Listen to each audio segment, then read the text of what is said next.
Hi there. Let's go to one more video here in our Diecast channel. Today I'm going to show you this 1957 Chevy Bel Air convertible. It's made by ERTL Diecast American Muscle. It's a pretty well made model car. I've got this model for over 20 years.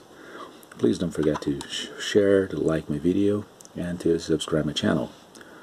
So let's take a look at it. First thing we note is, as all ERTLs, we have casting plastic front grille with the ornaments and all pieces and made in just one piece, which is okay because they're pretty well made. The headlights, which are very well reproduced. The chrome is in pretty good condition if we consider that this model is pretty old.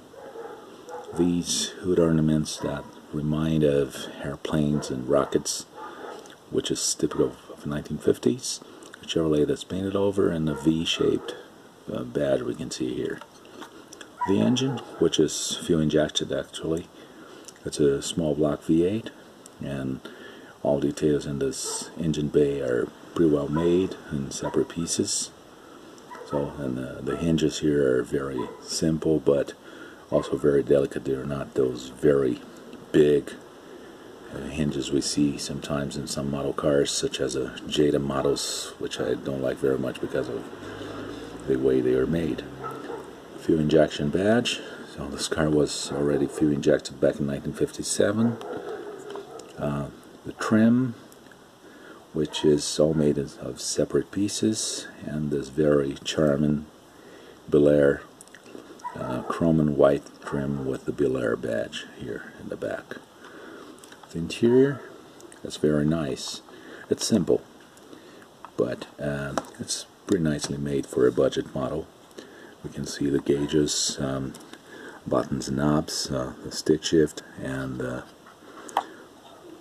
steering wheel with the chrome ring that's actually painted on with silver. The door hinge is simple, door panels are simple, but they're pretty okay, they're pretty realistic. We can steer the front wheels as we turn the steering wheel. Sun visors here are fixed, and the interior colors are very nice and match the exterior very well. Let's take a look at the rear. Trunk lid is fixed, Chevrolet badge, and the V-shaped badge. There's no lock here, which could have been made, but it's okay. Rear bumper with those fins, they are very charming and very good looking. I really like this car. Now, last but not least, the bottom.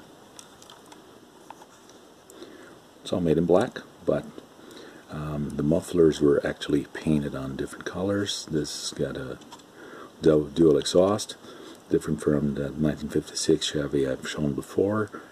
The X-shaped frame, as we can see here, this frame and body is not a unibody model. Rear and front suspensions, which are fixed but are pretty well made. Steering system. The engine here, that's a little bit plastic, could be painted to be a little bit more realistic. But anyway, as a general view, I think this car is very nice looking. I like those wheels and tires. They're pretty well made. It's let's say it has a honest. It's honest for its price, really. So that's going to be it for now. Please don't forget to subscribe my channel, to like and share my video, and stay tuned for news. I'll see you in the next video. Thank you very much. Bye-bye.